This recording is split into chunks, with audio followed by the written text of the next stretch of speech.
ছোটু ভাইটা যে কই গেল আমার ইন্ডিয়া আর পাকিস্তানে লাগছে যুদ্ধ। এই সুযোগে মানুষের কিছু মাইরা দূরে আন বাড়ি বুড়ি সুজা করি আঙ্গর বাড়ি বুড়ি তো আঙ্গুর পড়িয়া গেছে জোয়া মোয়া খেলায় আয়।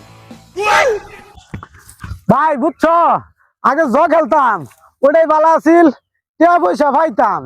আরো হন জ খেলা বাদ দিয়ে কইলাম কি যে টিকটক করি গা, টিকটক করলেও টিয়া পাইয়াম। ও না টিকটকের মধ্যে দাও মানুষে লাইক করে না, কমেন্ট করে না, টিকটকের মধ্যেও টিয়া পাই না। এখন কি করলাম, সব বাদ দিয়ে আইলাম কচু খেত। এখন কচু খেত বাসি যাই 2-4 আনা দে চা নাস্তা খায় চলুন যাইবো। এমনি বাড়ি পড়ে গেছে গা, কি করুন যাবো ভাই বুঝছো। হ্যাঁ যাও ভাই যাই গে আজকা, আর কাম করুন যাইতো না। ওই জসিম করে এদিকে আছে একটু আমি এই না আইতাছি, দাঁড়াও দাঁড়াও খেত বাঁচলে দিন যাইতো না, এদিকে কপাল খুললে যাইবো।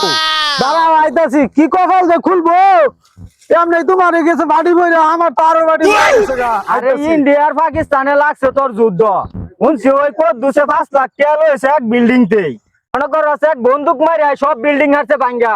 কদ্দুসে এলাই যায় 5 লাখ টাকা লয়ে টুয়া লয়ে পড়ছে। তুই এই কচু খেত বাচ্চা দিন যাইবো। কুদ্দুসে তো 5 লাখ লইছে, ল আমরা 2 ভাই যাই 10 লাখ লই আম, বিল্ডিং সিল্ডিং ভাঙ্গা লই আম। আর তোমার যদি গুলি লাগে তোমার শৈল, তাহলে কিন্তু আমি ওই জায়গাতে দৌড়াইয়া জঙ্গলে বলাইয়াম।